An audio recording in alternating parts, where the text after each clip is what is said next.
ஒரு குழந்தை எந்த கிழமையில் பிறக்கிறதோ அந்த கிழமைக்குரிய கிரகத்தின் ஆதிக்கம் அவர் வாழ்நாள் முழுவதும் இருக்கும். திங்கட்கிழமை சந்திரன். திங்களில் பிறந்த ஆண் குழந்தைகள் அமைதியானவர்கள், தாயின் மீது அதீத பாசம் கொண்டவர்கள் மற்றும் கலைகளில் சிறந்து விளங்குவார்கள். செவ்வாய்க்கிழமை செவ்வாய். அதீத தைரியம், வேகம் மற்றும் எதற்கும் அஞ்சாத குணம் இவர்களிடம் இருக்கும். இவர்கள் சிறந்த தலைவர்களாக உருவெடுப்பார்கள். புதன்கிழமை புதன். புதனில் பிறந்தவர்கள் அறிவாற்றல் மிக்கவர்கள், பேச்சால் உலகையே வசியம் செய்வார்கள். கணக்கு மற்றும் வியாபாரத்தில் இவர்களை வெல்ல முடியாது. வியாழக்கிழமை குரு. இவர்களுக்கு தெய்வ பக்தி அதிகம். பெரியோர்களை மதிப்பதிலும் ஒழுக்கத்தை கடைபிடிப்பதிலும் இவர்களுக்கு நிகர் இவர்களே.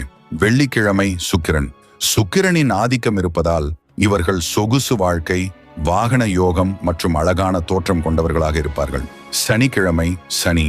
சனியில் பிறந்தவர்கள் கடின உழைப்பாளிகள். வாழ்க்கையின் ஆரம்பத்தில் கஷ்டப்பட்டாலும் இறுதியில் பெரும் வெற்றியாளராக மாறுவார்கள்.